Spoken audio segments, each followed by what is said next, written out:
Good afternoon, ladies and gentlemen. Thank you. If the last few guys making your way in, there are a few seats down the front here still free if you're struggling to find somewhere to sit, but please make your way on through.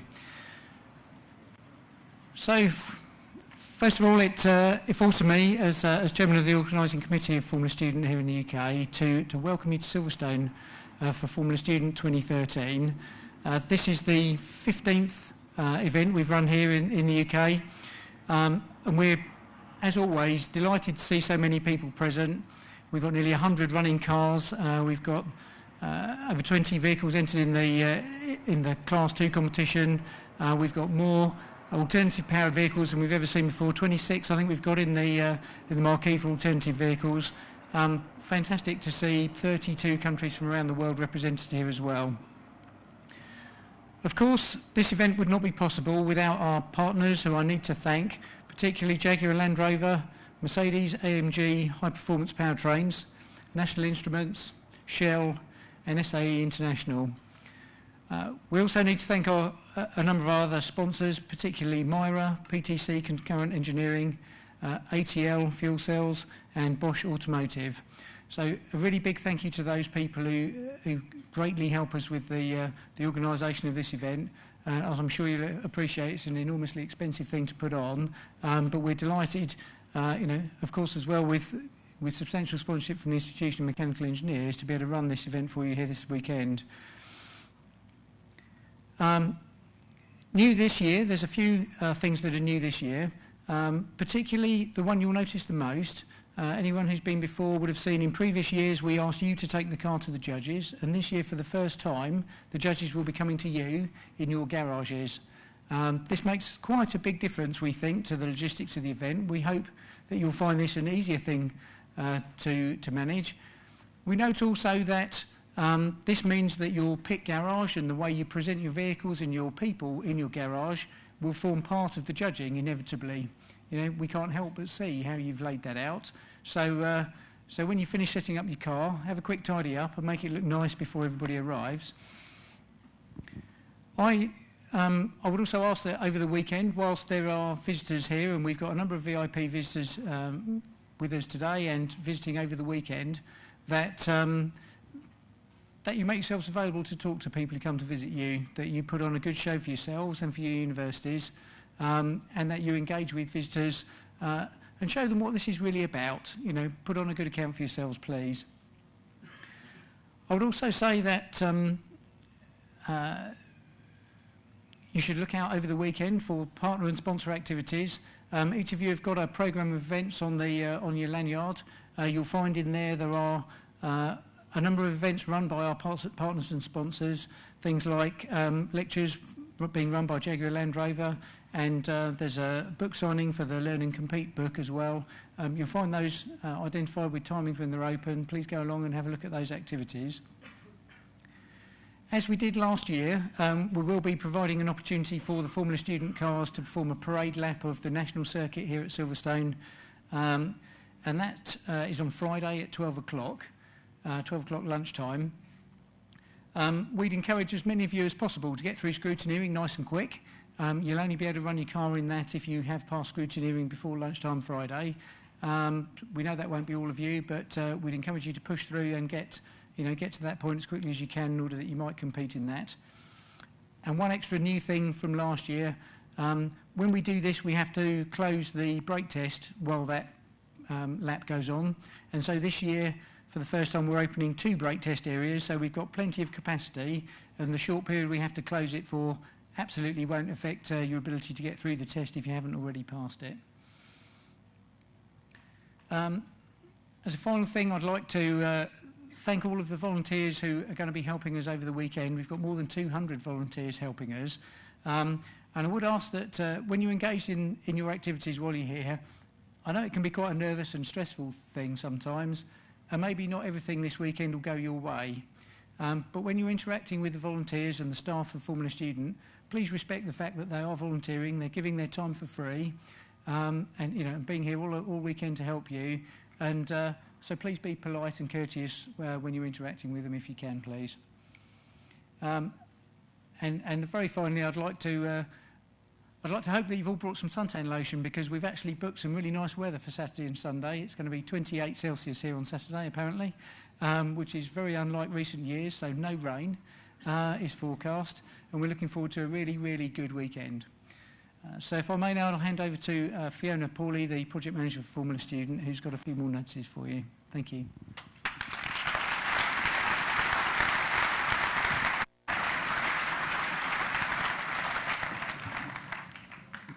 Thank you, John. Well, welcome everybody. Great success you got here. We are still waiting for a couple of teams, so it's going to be super busy around the paddocks and obviously on the campsite, so it's a really good chance to make some new friends and have a really good week. We've got a new addition again this year. John was talking about new additions. We've got something called the Formula Student Schools Academy. So we've got about 150 11 to 14-year-old school children who will be coming round and taking paddock tours and just asking you questions. They've got trials and they've got things to learn about engineering from a very young age. So please be nice to them, make them welcome, sit them in your cars and show off what you've done. In addition to this, we also have a lot of invited guests and VIPs, as we mentioned, our partners and sponsors. There'll be people here from the media as well, so really engage with those people and show off your great achievements that you've been working really hard towards. We would like to thank Bosch and Shell for creating the Bosch Diesel Eco Driving Challenge. This was a challenge for the UK universities that took place a couple of weeks ago, and we had 47 universities that took part, and we got some really great media coverage. For those drivers that participated, the award ceremony will be on Friday morning in here, straight after driver's briefing. So if you'd like your teams to come down and cheer you on, as they did at the wee hours of the morning when we were doing the challenge, then they're more than welcome. The winners will be given a passenger lap of the circuit by Matt Neal, who is the Yuasa Honda Touring Car Champion. So a little bit of excitement will be going on Friday morning around the track. We kindly ask you to keep your garage doors closed on the pit lane side until 9:40. You'll see a lot of our Formula Student staff and a lot of the sponsors will be carrying iPads around. Your passes this year have all got QR codes on them, so they're personal to you and they've got your personal data on it. The staff will be asking you questionnaires and looking for your feedback. So please, can you just take some time and tell us what you think? Because actually, it's up to you what determines the future of Formula Student. So it's really important for us to understand what you need from us in order to get you here. On Sunday night, we're going to finish the awards with a barbecue this year. We haven't had a barbecue for a while, so hopefully everyone will get well fed. And we've got a couple of DJs coming in as well, and that'll be running till 11 o'clock in here. We kindly ask you to bring your own beer. Obviously, beer for 3,000 people is a little bit pricey. So that's where we lift the alcohol ban in the paddock, and it's time for everyone to let their hair down and celebrate and commiserate as you wish.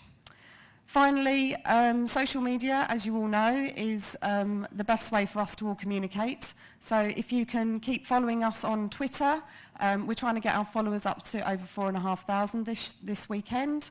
If you use the hashtag FSUK, and just let us know what you're up to. Post on Facebook, it's really good for us to see, because obviously there's a lot of you, and there's a lot going on, so it would be great for us if you can do that. So thank you very much. Enjoy your week. I wish you all the best.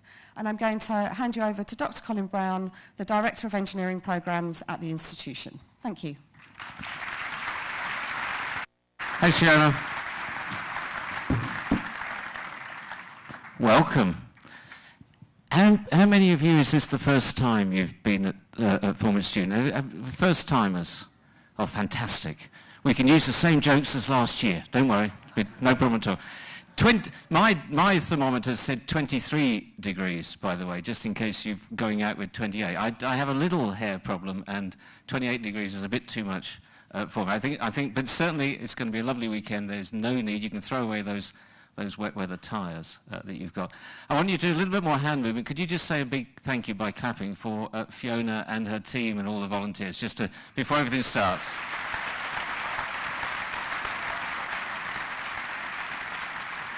That's super.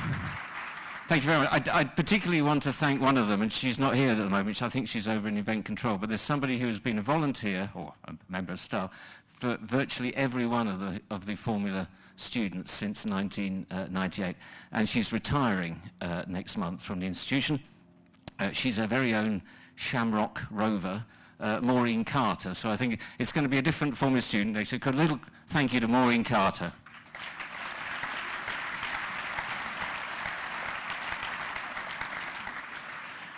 That'll explain to you why when you look at the track there is a corner called Carter's Corner. It won't be called that next year. And I also I think John didn't mention a big thank you to the support that we get from Motorsport Magazine, Race Tech Magazine, Race Car Engineering and Motorsport News, who really publicise what you're up to. They'll be wandering around taking pictures and writing stories, and it's great that they're here, so thanks so much to them as well.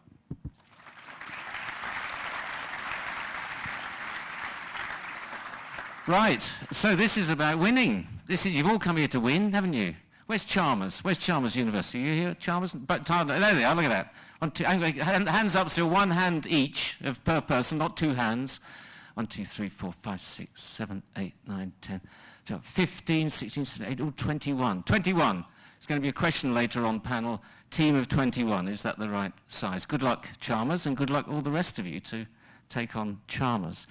This session is to introduce you to 5 winners and to get them to give you ideas that they've got from their own successes. And I think you'll find them very inspiring and you'll go away with all sorts of stuff that you want to do tonight. We shut at 11 o'clock tonight.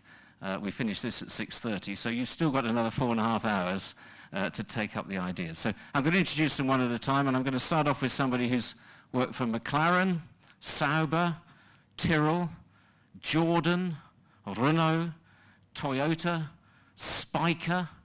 He's climbed 2 of the highest peaks in the Himalayas. He's sailed single-handedly across the Atlantic. He's president of the Granta Cricket Club in Cambridge, which is fantastic. He's currently the Chief Technical Officer for Catering Group, Mike Gascoigne.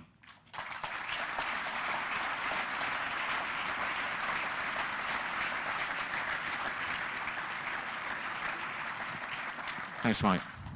The second person has as many roles as that. You'd think that he's more than one person. He's president of the Welding Institute. He is the 122nd president of the Institution of Mechanic Engineers. He is senior warden of the Worshipful Company of Engineers. He has got 2 honorary doctorates. Count the number of honorary doctorates. Dr. John Baxter.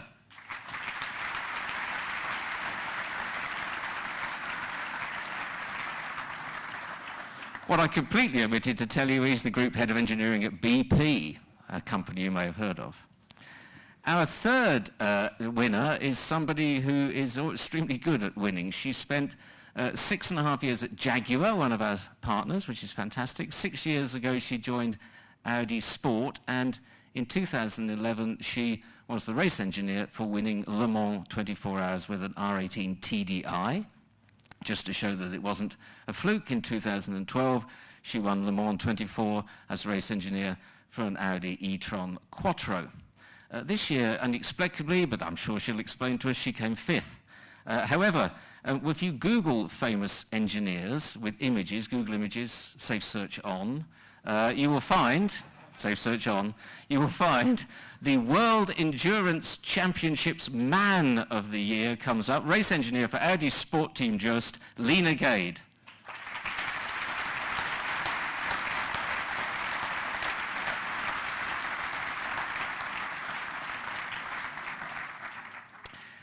Benetton, Renault, Lotus, but since the 8th of May, unemployed. Although many of the rumours around this gentleman suggest that he's actually employed by any number of different organisations. We're always trying to persuade anyone who's out of work that they should register with the Institution of Mechanical Engineers. Well done, you've got it. And I nearly had him beforehand. If you'd have given me another 5 minutes, I'd had him signed up by then. The ex-technical director of Lotus Formula One, James Allison.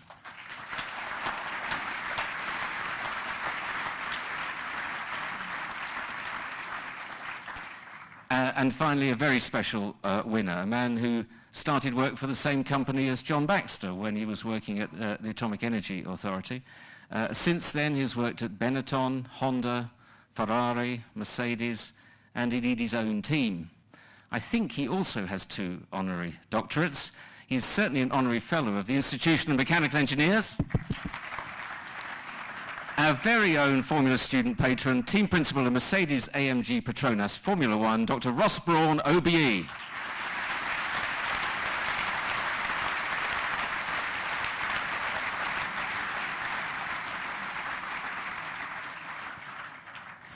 Now, I'm going to come to you first, Mike, because first of all, we want to talk, we've got all these teams here, over 100 teams, and you've been involved in a number of teams, as we know. How would you create a successful team? What's the secret to a successful team? Well, I think, obviously, having set up the Caterham Formula One team from scratch, which was a huge task, it's about management and people management. I think one of the great things about this competition, for me as an employer, you see so many people, so many students apply to you, so many people have such great qualifications and all have top-level qualifications. But to run a successful team, it's about management ability. And when you look for people to employ in Formula One or any top-level employment, you want to know that they can run their departments, they can manage themselves, but then they can go on and manage people and manage teams, and it's about team management.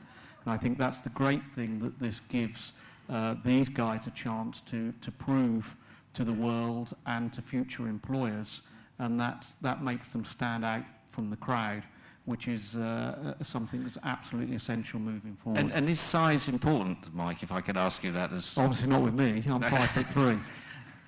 I mean, would you rather have a team of 20 or a team of 10? I think you need a well-managed team, and then it will be the right size. Obviously, it depends on the resources you've got, what you're trying to achieve. But again, it's that managing that team and setting it up to be the right size and making sure everyone is working efficiently. I've gone into many teams, you listed them all, there's far too many of them, but the problem in all of the ones that weren't succeeding is that they weren't getting the most from all talented individuals that were there. Any team I've ever gone into to manage has always had 95 or 98% of the people they needed. The reason they weren't successful is those people weren't being managed and you weren't getting the most out of each of those individuals. So the size is irrelevant. What's important is you're getting the most out of each individual in that team. James, you're in a lucky position at the moment, out of work. You're going to be looking for a team. How are you going to choose that? What are you looking for?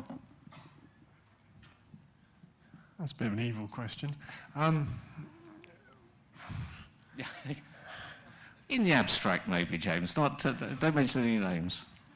Well, ideally, you'd like a team that is got good resources, got good people, got good facilities, got a good driver, and has got and this is probably the key thing, has got a steadiness and a long-term ambition that allows it to prosper.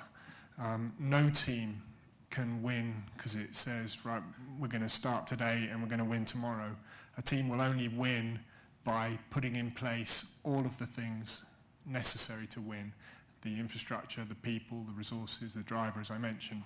And getting each link in the chain strong takes a long time. It takes a great steadiness of resolve on the part of the owners of that team, and joining a team which has that long-term ambition to succeed is probably the key thing. Lena, you're a successful team. Would you agree it took you 3 years to win? Now you're not going to lose? I think continuity is a big thing. When I first went to Le Mans as a race engineer, I was lucky enough to win that year, and then the second, and obviously this year didn't. It's a hard thing to balance, actually. For example, we had 250 people at Le Mans this year for 3 cars. That was engineers, mechanics, marketing, drivers, kind of the whole thing, which is a lot, especially if you compare it to how the guys in Formula One operate. But there's a core group, and they've always remained the same over the last 3 years on the cars, so it's made a big difference. And John, you use a lot of subcontractors at BP, don't you? How do you, when they kind of all don't come into the same factory in the morning, how do you get a team out of that? So great question, Colin. Big thing you need to think about teams is why is each person member in that team? And in the same way, you're looking at a whole mix of technologies that they bring together. You also have to look at the skills of each of the people in the team. You need the deep analysts, the deep technical people who can really look into what you're doing. You need the people who can bring together all the different technologies to actually build the car. You also need some people who can communicate, because some deep engineers are not that good at communicating and selling what they're doing. And then you need the hard-driving project leaders, the leader of the team to deliver it. And if you think about each of the members and types of skills you want in the team, you shouldn't have a load of clones that all look the same, because you'll go in one direction and that could be the wrong direction. You should always have somebody who asks the awkward question of why are we doing this? You know, shouldn't we think of something different? So make sure you look at the skills and you respect the skills of each member of the team to make sure that you can really deliver, and look forward to hearing which team wins here this weekend. Thanks so much, John. And Ross, you're, in terms of you building, I get the impression that racing is actually quite a close family. So it's almost more family than team. And what if I was a stranger? How would I get recruited by you? Sorry. I think if you're pursuing a career in motorsport, what most of the teams are looking for is obviously the fundamental qualifications that a team member will need. And then, Formula Student is a very good background. We're looking for people who we feel can work together as a team. We do need people that can spark off with new ideas, and perhaps people who challenge the system, but in a constructive way. We don't want divisive members of a team. Collectively, everyone does achieve a huge amount more than they can individually. We've got to make sure that whole organisation is working well. My objectives are to make sure everyone understands what's expected of them, and to make sure there's clarity in what we're trying to achieve. And it won't be, we're talking perhaps of a new team, it won't be that we're going to come into Formula 1 and we're going to win. We're going to have objectives for each year, and each year we're going to step up and try and meet those objectives, because it's unrealistic, particularly for a new team, to come in and expect to win in something as competitive as Formula 1. So it's very important that we have very tough objectives, but achievable objectives, and we crank those up every year to get to where we need to be. Do you hire and fire though, Ross? I mean, if people aren't achieving those tough objectives, how do you deal with that? It is a tough business, and it becomes very obvious to everyone in the team if somebody's not pulling the weight. And you do need to go through that process. It's inevitable. And we're getting measured every 2 weeks on how well we're doing. And everyone in the team knows how well we're doing, and everyone in the team knows who's a valuable member of the team and perhaps somebody who's not able to contribute as much as they should. So I mean, a team such as ours, with 500 or 600 people, we have formal processes to do performance assessments of the staff, and there's lots of processes that we use. I think the old days when teams were 50 people, it was far simpler, but with the size of teams we have now, we do have to have some bureaucracy to deal with that side of things. James, transferable skills, so talking about skills and forming a team. If you were not going to continue a career in motorsport, what have you learned? Where could these people go and work? Where could you go work? I don't know about you guys, but I went straight from university into Formula 1 and have spent my whole career there, so I'm probably largely unemployable in anything else, because it's fairly niche. If I were to take a guess about the things that are valuable in my industry, that are universally valuable, then they would be that you probably don't get many stronger environments where teamwork is important. And all organisations benefit from strong teams. It's just amplified very, very strongly in Formula 1. And you learn in a Formula 1 team, and you learn in your Formula Student teams, that teamwork is what brings a good product to the track. And I would hope that a little bit of that has rubbed off on me in the time that I've been in the sport and maybe might transfer. Mike, do you find people come and pinch your people because you've trained them so well and they want them in the oil industry? I'll come to John in a minute. I think Formula One's quite a rarefied industry in terms of people wanting to get into it and staying in it. I think we do have a very high quality of staff in the industry and in terms of qualification and ability, and so inevitably people will want to look at those people and want their abilities in their organisation. I think the thing is that there are those that come into Formula One and find that it is very high-paced and hard work, and it's not for them. The good ones that can rise to the top. The good thing is in Formula One there are the rewards to keep those people interested. And I was a guy who actually was never interested in motor racing when I was at university. I was climbing all the time. It's great to be up here with all these guys with honorary doctorates, because I studied for mine and never got mine. So didn't write it up. Yeah. Well, unfortunately, I was up a mountain most of the 3 years. But actually, it's a salutary thing, because I actually got into motorsport because I'd demonstrated the ability to lead expeditions and organise things and that. So it is a lesson to be learnt. But as an industry, for me, I loved competitive sport and I loved engineering. So looking back on it, I couldn't have believed a better industry to be working in. John, so transferable skills, technology. Are you here poaching people today? So the way I'd put it, Colin, is that there aren't enough good professional engineers in the world, and in our industry we are pushing very hard to find people to get in. So I'll have a chat with James afterwards. I'm sure he'd love to work on an oil platform or in one of our refineries. But the key thing is that once you've got your engineering degree and you want to really make sure you understand what your skills are in that area, once you've got your chartered engineer or whatever country you come from, what your professional accreditation is, those are in your toolbox and they're yours and you can take them anywhere. In our business, we've got rid of retirement ages. Why? Because we actually see that people can just keep continuing, and as long as they deliver, then they will stay with us for a very long time.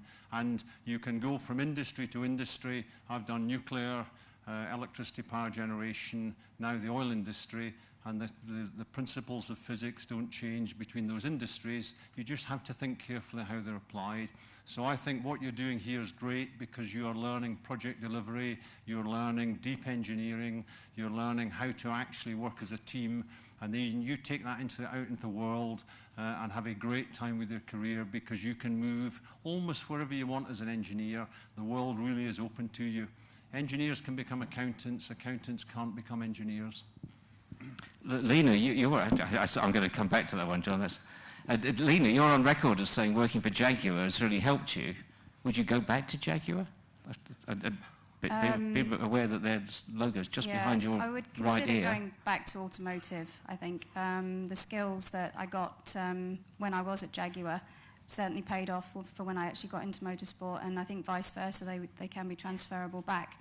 I think as a race engineer, there probably comes a time when you have to think, now I don't need to keep going to the racetrack, and then to have an alternative career, I definitely would consider something else outside of motorsport. I wanted to be an engineer when I was 9, so that won't change. I'll always be an engineer. You'll always be an ambassador for the IMechE. That's what we're after.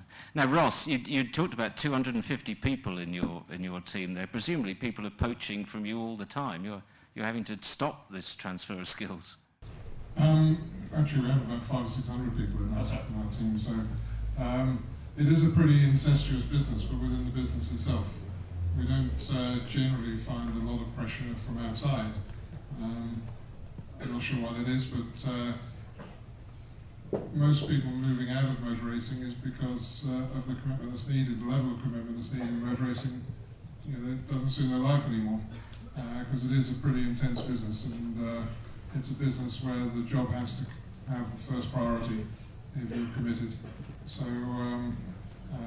we have a race every 2 weeks or whatever, and the race we have to go to the race. We have to be there with the car. We have to You can't slip a project back 2 weeks. So it's it's that intensity which all of our team members enjoy, but eventually some of them decide that they don't want to live with that intensity and they move on to other things. But they generally find that the can-do attitude that prevails in high-level motorsport is transferable to what they move into. They get used to the fact that you find ways of doing things, and that if there's an obstacle in the way, you move it, you get rid of it, and you get the job done.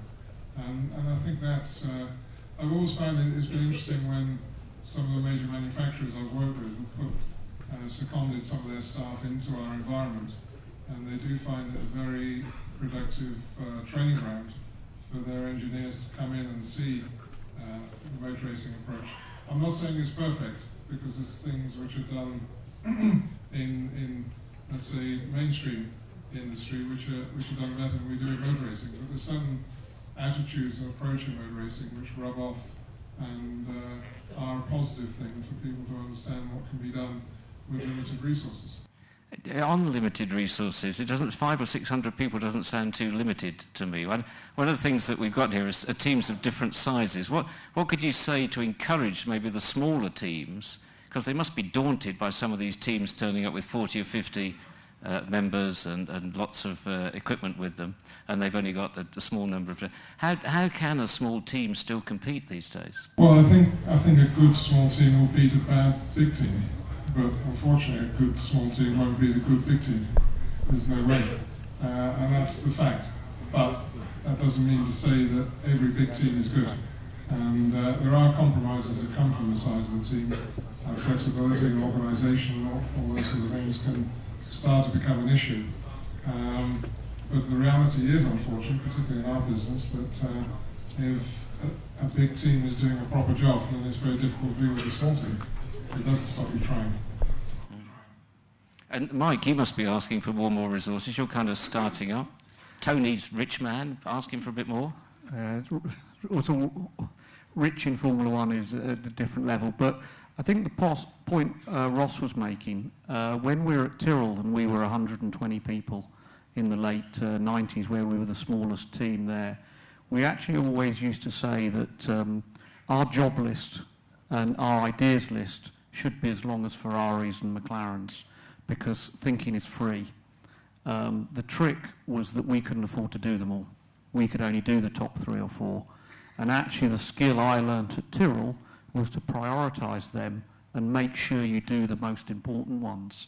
And that way you can then challenge. And I think the point Ross made exactly, that a big team that is doing the whole 120 things on the list correctly, you as Tyrrell, when you can only do 3 or 4 of them, will never beat them. That's it. But what I learnt from going to bigger and bigger teams was actually they'd lost that way. They hadn't prioritised. They'd become inefficient through their size. And actually going into those bigger teams and teaching them to prioritise and make sure they put their resources in the right area, although they had much more resources, was just as important as it was in a small team. And I think that's a lesson that everyone here can learn. Lena, have you got bigger every year in your 3 years? Are you talking about me? Yeah. I mean, a successful team, do you say, oh, well, let's have a couple more practice, let's have a couple more of these, let's have one more of those, because you can, you afford to? Do you generally, I want to compare and contrast, because I know the answer that John will give when he says each oil well is cheaper the subsequent oil well is cheaper to drill than the previous one. Is each race more expensive to win? Yes. Long question, sorry. I think with what we do in sports cars, there's more competition coming through. We had Toyota this year and last year, and prior to that we had Peugeot. Next year Porsche come along as well. As soon as the big manufacturers come into play, that's when the money starts to kind of find its way into the race team. But that's not to say that the basic things that we need to do to prepare for the race ever really change. It's a 24-hour race. You know what you need to achieve from the car in terms of its performance and reliability. Yes, you can keep throwing money at it, but at the same time we have to make those cars faster. Our car this year was an evolution from last year. It wasn't a brand new car. And for us to make that work meant spending money in given areas, and we knew which ones those would be. Next year we have an all-new car, so it's got a bit more expensive again. And I would tend to agree with Ross, really. The year that we lost to Peugeot, they had much less money than us, and we showed exactly how not to do it at the racetrack. We got everything wrong, and we basically forgot the small things that we'd always done correctly, and then kind of turned it around for the year after. Yeah. And John, would you emphasise that in, say, the oil industry, you do it cheaper every time? You have to do it cheaper every time? You have to do it differently. You've got to understand your cost base, and it depends if you're doing the same thing and replicating. As we get into deeper water, so we're now drilling in 10,000 feet of water, so pipes and drills that a Black & Decker, which is 2 miles long, drilling into the Earth's crust, about $100 million per well, and we spend $20+ billion a year around the world. But it goes back to Ross's comment, and Ross said every 2 weeks you get measured. In our business, every morning you get measured on the markets because your share price is there, and then every 3 months you report it to the investors, and every year you go out with your annual report. So there is deep competition and push. And Mike's comment of prioritization, prioritization, prioritization. You'd love to do everything, but what are the things that will make you money competitively to make sure you can deliver a long-term sustainable business? James, let me ask you a technical question before you forget all that technical stuff out of work.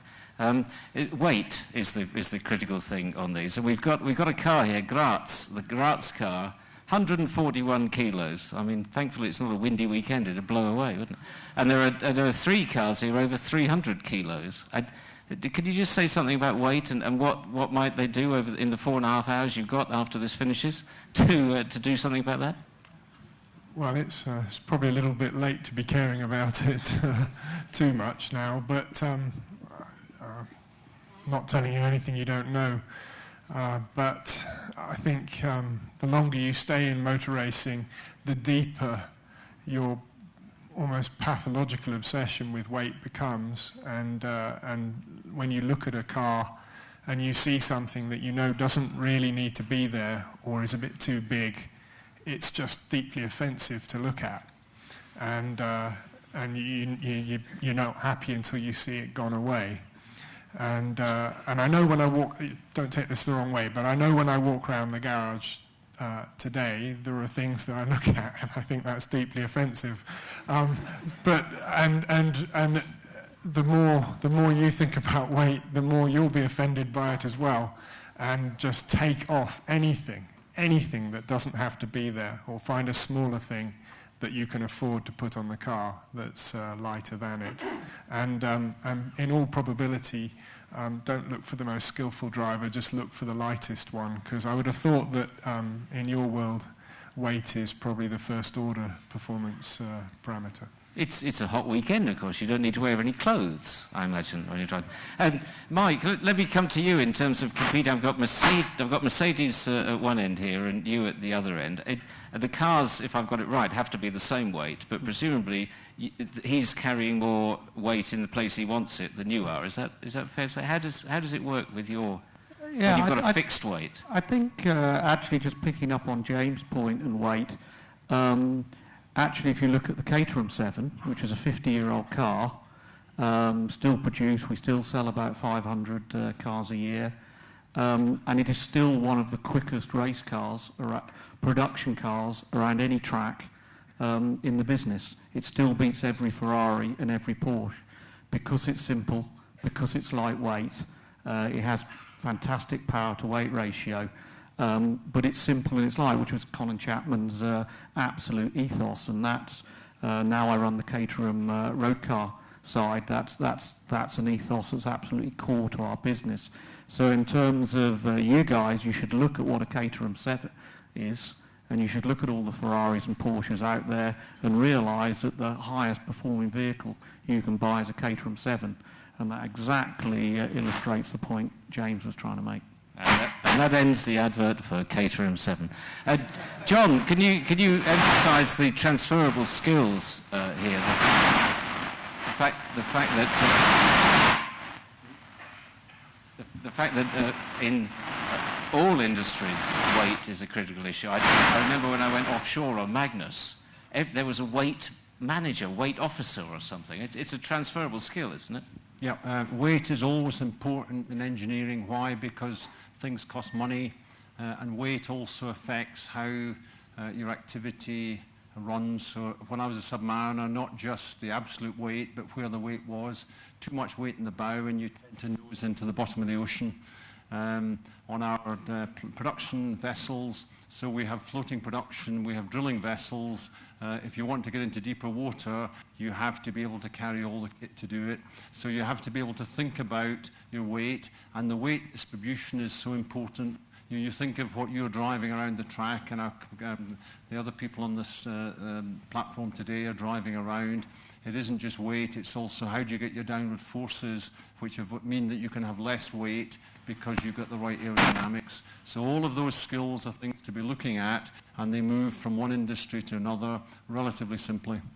And Ross, how does it work in Mercedes with weight? Do you have like a weekly weight meeting, or how does it? There's a very strict discipline in terms of controlling weight. There is a system that monitors and reports on the weight of almost every component on the car, and because it's pretty rare with Formula 1 cars now, because they're so refined, that you're going to chop out a huge amount of weight from one area.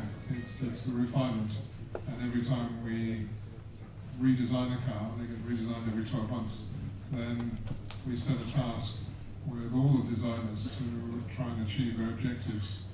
Well, there's a number of objectives, but one of the objectives is to reduce the weight of the component.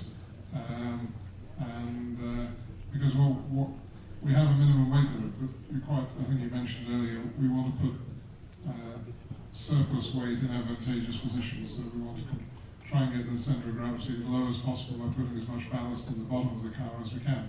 And we have to do that without compromising the structural integrity of the car, because if we have components which are too flexible, there's limits on the compliance we want on the suspension and so on. So there's a pretty complex equation going on all the time to try and determine what we want in terms of stiffness, what we want in terms of weight, and it's quite a big performance factor on the cars. The lower the centre of gravity, of course, the better performance we'll get. And I think frontline Formula 1 cars now, the ballast they carry, and some of it's integrated into the cars, so you have to be careful when you talk about ballast, because of course if you build the weight into the bottom of the chassis, well, that's not ballast as such, but it's weight you're using in the lowest point of the car. But they're typically carrying 20, 30, 40 kilos of ballast in a current Formula 1 car. And Lena, if I can segue that into the need then to practice, because presumably every time you take a bit of weight out and you thin something down, you're running the risk of the thing not working, which I understand it didn't at Le Mans this year. But is there, I didn't mention that, did I, that she didn't win this year, but she will next. Sure. And how important is this balance of practice? And now, again, it's too late to practice, but what should they have done? Well, I think you have to balance up things like reliability. It's very easy to just thrift the weight out of a car and to get it down to a minimum weight, but it comes to a point where perhaps the structural integrity doesn't allow you to actually use those parts. Something that we've done at Audi Sport has been over the years, when the cars evolved from the R10 to the R15 and the R18, is to have weighed everything, even down to every last bolt, and then to set targets for the year after for what we wanted, but knowing full well that we needed to get the reliability. We do 30-hour tests on the cars, on track, probably 3 or 4 times a year, and that's in the run-up to one race. Do you have limits on practice like Formula 1 do? Not yet. It'll probably be coming. But you would encourage people to practice as much as... I think so, yeah. I mean, you need to set priorities for what you want to gain out of your testing. For Audi Sport, in sports cars, it is about reliability and making sure that you've got the performance for that reliability. But for some of the other aspects that these guys are looking at, maybe there's a different priority they want to take on board. And James, practice in terms of your experience as chief technical director, I mean, how did you get when you've got limits of practice in Formula 1, how did you decide what you were going to do? Well, you've got the whole of the previous season as a guide as a baseline for what you're trying to improve upon in your design for the next year's car. And you have a series of tools. We're not allowed to do much test work anymore, track testing. We get a little blip of it in January and February, or February now. So we know we have to be reliable, and we know we have to arrive with a car that's both high performance and reliable. So we developed tools that we can use away from the test track. So the engine guys are able to simulate the whole performance cycle of the engine over several Grand Prix weekends on their dynamometers. We do the same with our gearboxes. All of our suspension we can twist and bend as it will do on the real car. Most of the things that are subject to a fatigue life can be fatigue tested on rigs and kits. So most aspects of the car you can be pretty certain are reliable without turning a wheel, so that when you are actually at the test track, in the limited windows you have, you're focusing on extracting performance from the car with optimizing its setup, rather than struggling with stuff that's overheating or a bolt that's breaking or a wishbone that's falling off. But I did notice, I think, that we had a gearbox failure this last weekend at Silverstone. Mike, is that, I mean, why do we still have these failures then, if you can virtually test everything? I think in Formula One, you know, everything is being pushed to the limit, and inevitably, although we do all this testing, although we do all the sort of reliability and quality control, it is something that's incredibly difficult to keep on top of, and it will be the failure because you've got the wrong spec of material, or a supplier hasn't heat treated something correctly, and those things will inevitably happen and catch you out. I think what Formula One shows in terms of the level of reliability it's achieved, when we went to 2 race engines, you know, limited number of engines, 5 race gearboxes, everyone predicted that, you know, it'd be a big disaster. And in fact, it's absolutely driven reliability to fantastic levels. But that slightly glosses over the fact that these are vehicles absolutely on the edge. And inevitably, you're going to step over it every so often. John, I've got to ask you, because I know you have a key safety role in BP. I mean, this is a transferable technology, isn't it? How do we ensure that what we are using is going to be safe?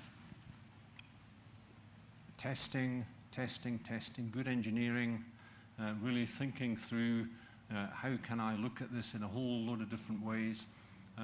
So our business, one of our big businesses is Castrol Lubricants, and we test engines for a number of manufacturers, both to get the right lubricant for them, but for them also to make sure they're looking at their bearings, their gearboxes and other things. And it's actually making sure that you've done all of the production testing before you then actually go into production. Formula One is a great place actually to take things to the limits, and then they can go into production, because if you look at modern cars today, they are actually highly reliable because of great British engineering, great British racing engineering, which happens here and which happens out in the Formula One teams. Lena, how much, you do all this work and then you let this person get in it and drive it like a nutter. Presumably, you know, that they can do damage. You could say, for goodness sake, don't do that. You know, that will break or something. How important is the driver in this whole equation? I'd say they're very important in terms of being able to help you develop a car and testing. When you go to the races, they've got a given job, and that is to keep your car ahead and to win. Now, if something breaks, the last thing I think you should do is really kind of put the blame on the driver or on a particular person, even within the team. I don't think that's very fair. There could be a number of different reasons why something's broken. I mean, crashing the car, if he's obviously gone 20 kilometres an hour faster into a corner, it's probably not going to end up so well for your car afterwards. But there comes a point where they're being paid to do a job. In the case of all of our cars, we have 3 drivers per car. So it was 9 drivers at Le Mans this year. That's a totally different headache to what the Formula One guys have with 1 driver per car. They come with a set of skills. We pay them for that. We use them for the development. But they're not any more important in some extent to, say, the engineers or the mechanics on the car, because at the same time, one wrong decision of taking the wrong tyres or a mechanic dropping a wheel nut, that could end your pit stop. They're all as vital as each other. Yeah, I know none of you are being paid in the room here, but Ross, you pay your drivers a reasonable amount of money, I think, don't you? And maybe more than your engineers. Does that not indicate the key role they have? It's supply and demand. So they are pretty especially talented people, and they're the final link in the chain. And every link of that chain is vital. But they are the ones who finally have to deliver the result on the track. They can't do it without the engineering, but equally, it's a big differentiator.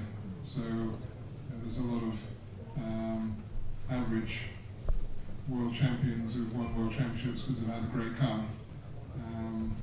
And there's a lot of great world champions who've won world championships without such a good car, but there's no average drivers who've won a world championship with an average car. But the driver can, if that will make sense, sorry. But the point is the driver can be... It's a Rumsfeld moment, that, wasn't it? The driver can be a critical differentiator when you've got two cars which are equally competitive, and the driver's the thing that's making the difference.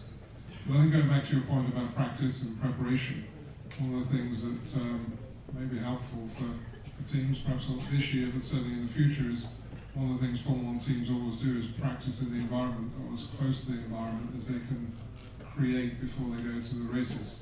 So we don't want to turn up at the first race with a new car and sometimes new personnel on the team and have them experience the race for the first time in a critical condition. So we'll practice as closely as we can a race environment before we get to the race. So we'll practice the things we do on Friday, we'll practice the things we do on Saturday, we'll practice the grid preparation, we'll practice the formation lap.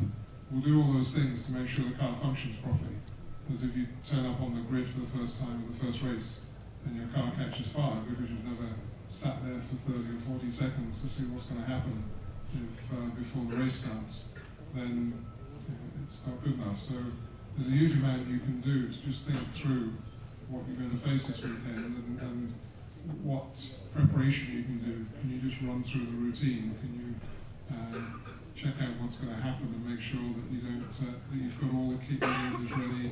You know who's doing what. You know what each member of the team is supposed to do. So it runs as smoothly as possible, because you'll have enough problems to deal with without all those things being problematic. So Formula 1 teams are very good at doing all of that searching to find out what could or may go wrong before we actually get to the first race. Mike, I've got to ask, you're the only driver here. You've won here. Was it Silverstone that you won? No, Brands Hatch. I raced Tyrrell 022, which was the first Formula 1 car I designed in the Boss series. And if I might, you're the right size as well. Why did you give it up? I wouldn't say that, no. Ross will pay you a lot of money. I very realised the limit of my ability. Right, let's end up with the fact that hopefully you've seen some winners here, and kind of, if you aspire that you would like to follow these, I'd like them each to give you a little clue, and indeed James I'm going to start with, because he's got people queuing up to offer him jobs at the moment. Lovely place to be in. James, what should these folk do in order to get into your lucky position of people offering you jobs? It's going to be a load of cliched nonsense, I'm afraid. Work hard, first of all. Specifically, if you're interested in Formula 1, then don't be disappointed if you're rebuffed initially. There's a lot of people who try to get in to Formula 1 and not that many opportunities in any given year. So if it is a job that you're after in that industry, then just keep trying, because people who want to be in it generally end up in it if they're persistent, whether they have to go via junior formulae to gain experience in a related industry, but keep trying. And then once you're on the career path of your choice, I can only speak for myself, but just keeping your head down and working hard and trying to contribute to what the organisation and the team is trying to do. And then the organisation tends to look after you in return. So in my own case, not having any plans, not having any overly vaulting ambition, just working hard, and then things come good. And Lena, your advice? You've had to work hard. Preparation. That's one of the key things to making sure that when you get to the point where you at race day, for example, you know you've done everything that you were supposed to. Never assume anything. Never assume you're going to win, and certainly never give up until you see the checkered flag.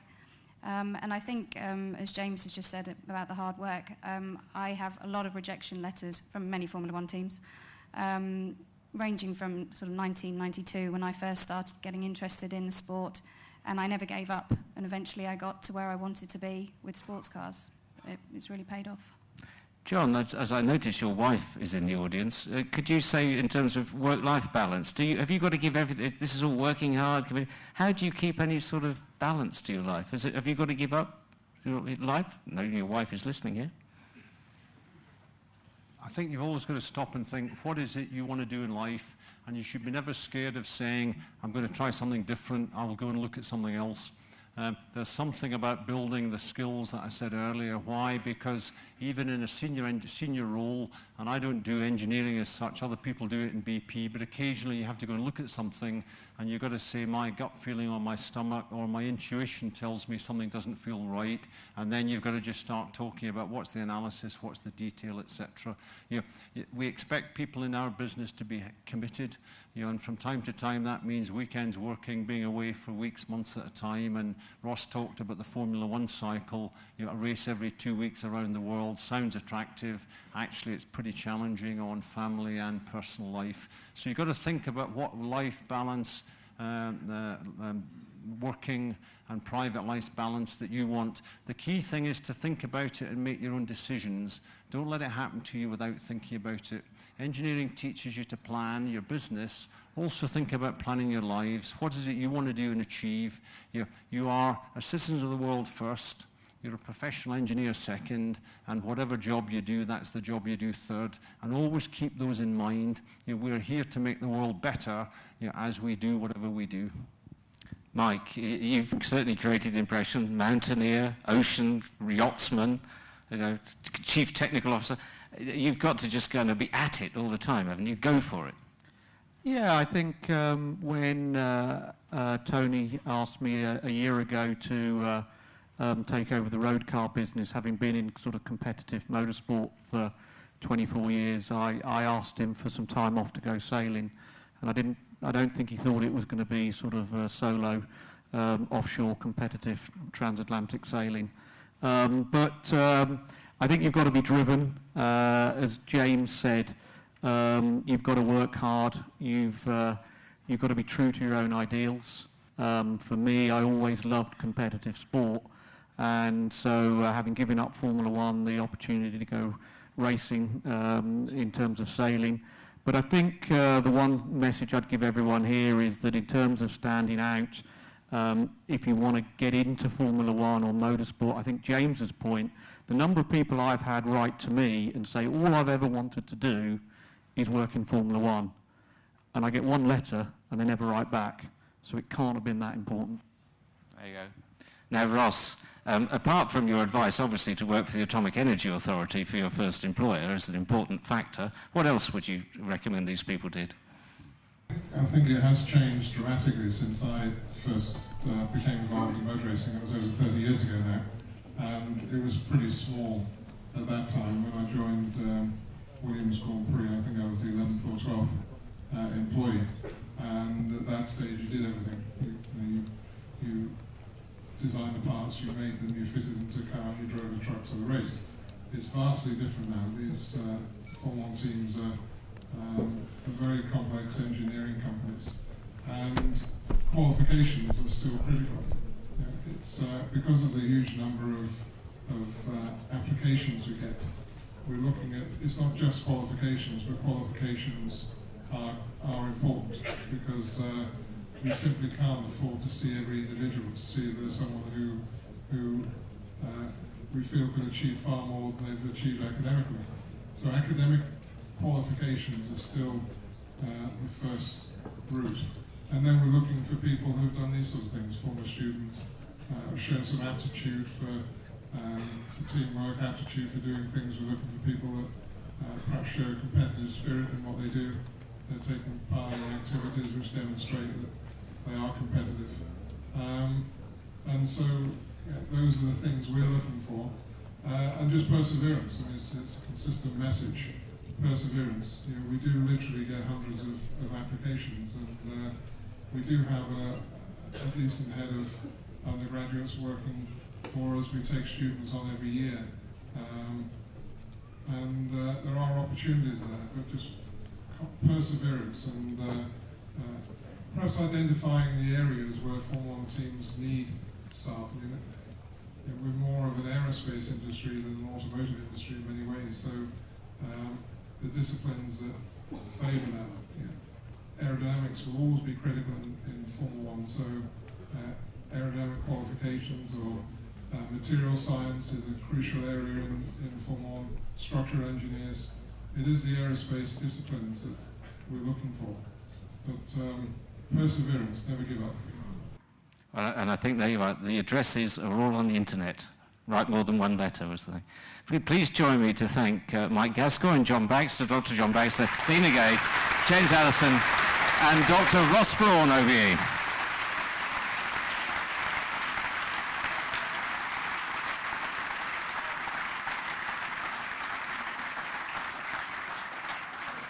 Thank you very much for your patience and your quietness, apart from the loudspeakers that didn't work for a while. Welcome to Formula Student 2013. Good luck to everyone. We close tonight at 11 o'clock. On your way. All the best.